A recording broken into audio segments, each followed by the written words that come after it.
Hello বন্ধুরা, তোমরা সবাই কেমন আছো? আশা করছি সবাই খুব ভালো আছো। দেবযানী সংসারে তোমাদেরকে অনেক অনেক স্বাগত জানাই। আর আমিও বেশ ভালোই আছি, তবে একটুখানি রাগ হচ্ছিল। সকাল সকাল নিয়ে এসছে দেখো এতগুলো পমফ্রেট মাছ, তা আবার ছোট ছোট। এইগুলো কাটতে কিন্তু অনেকটাই টাইম লাগবে। তার মধ্যে আবার যখন দিয়ে মাছটা এনেছে, এই বিড়ালটা তো আশেপাশেই থাকে, ঠিক গন্ধ পেয়ে এসে আমাকে মাথা খারাপ করে দিচ্ছে।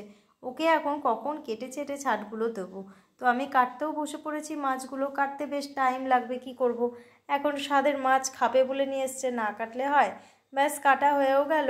এবার একটুখানি ধুয়ে টুয়ে নিয়ে ঘরের দিকে মাছ কাটা হয়ে গেলে বটিটা আমি একটুখানি সাবান ঘষা দিয়ে ভালো করে ঘষে ধুয়ে নিই, নাহলে একটা মাছের কেমন গন্ধ করে। বাবা এই হয় না। যারা যারা নতুন দেখছো আমার চ্যানেলে ভিডিওটা, প্লিজ তোমরা তাড়াতাড়ি করে চ্যানেলটাকে সাবস্ক্রাইব করে বেল আইকনটা প্রেস করে রাখো, যাতে আমার প্রত্যেকটা ভিডিও আসলেই সবার প্রথমে তুমি দেখতে পাও। মাছগুলো তো পরিষ্কার করা হয়ে গেল, এইবারে আমাকে এই সবজিগুলোকে পরিষ্কার করতে হবে। পরিষ্কার করে যেখানে যেটা রাখতে হয় ফ্রিজে রাখতে হবে, আর যেটা কাটতে হবে সেটা কেটে নেব।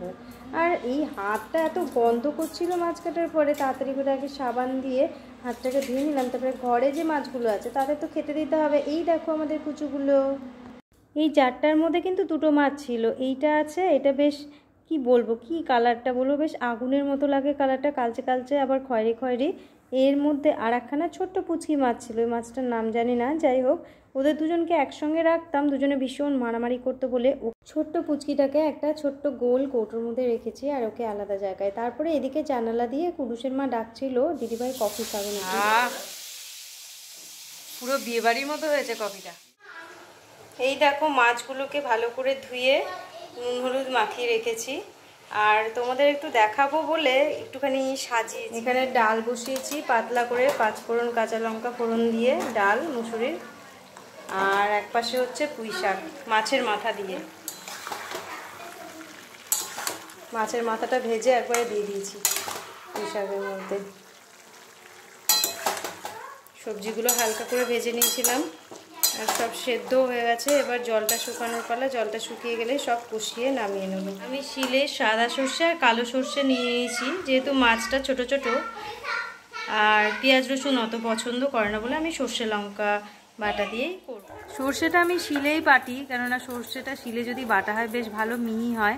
এদিকে একটুখানি মাছটা ভাজা বসিয়ে দিয়ে আসি, বাদবাকি সর্ষেটা একটু পরেই বাটবো। এই যে আমার মশলা সব রেডি করা হয়ে গেছে। এই দেখো টমেটো, লঙ্কা বাটা, সর্ষে বাটা আর একটা শুকনো লঙ্কা নিয়ে নিয়েছি। এইবারে দিয়ে দিলাম ফোড়নে কালো জিরা আর শুকনো লঙ্কা। এগুলো হালকা ভাজা হয়ে এলেই টমেটোটা দিয়ে দিলাম। এবারে নুন দিয়ে দিচ্ছি যাতে একটুখানি গলে আসে টমেটোটা তাড়াতাড়ি করে। টমেটোটা গলে এলেই আমি এবার সর্ষে লঙ্কা বাটাটা দিয়ে দেবো, সঙ্গে হলুদ গুঁড়ো আর চিনি তো আমি দিয়েই থাকি সব রান্নায়, এটাতেও একটুখানি চিনি দিয়ে দিলাম। ভালো করে মশলাটা কষুক, কষা হলেই জল ঢেলে দেবো। এবার জলটা ফুটে উঠলেই এর মধ্যে এক এক করে সব কটা মাছ দিয়ে দেবো। কালারটা সত্যিই খুব সুন্দর এসেছে, কেন গোটা একটা বড় টমেটো দিয়েছি এর মধ্যে। আর এদিকে আস্তে আস্তে মাছটা ফুটছে, তারই মধ্যে আমি একটুখানি রান্নাঘরটা তাড়াতাড়ি করে পরিষ্কার করছি, কেন বেলাটা অনেক হয়ে গেছে, পুজো দেওয়া হয়নি এখনও। তাড়াতাড়ি করে পুজো দেওয়ার জন্য তোমাকে স্নান করতে হবে। ভিডিওটা যদি ভালো লাগে তবে অবশ্যই একটা লাইক করে কমেন্ট করে যেও কেমন লাগলো রান্নাটা। আর তোমরা কে কে এরকম পমফ্রেট মাছ খেতে ভালোবাসো অবশ্যই বলো। এবার দেখো মাছের ফাইনাল লুকটা। মাছটা দেখেই ভীষণ খিদে পেয়ে যাচ্ছে, তাড়াতাড়ি করে পুজো দিয়ে আসি বাবা, তারপরে এসে খাবো। তো আজকে পুজোটা আমি যেন মন ভরে দিয়েছি।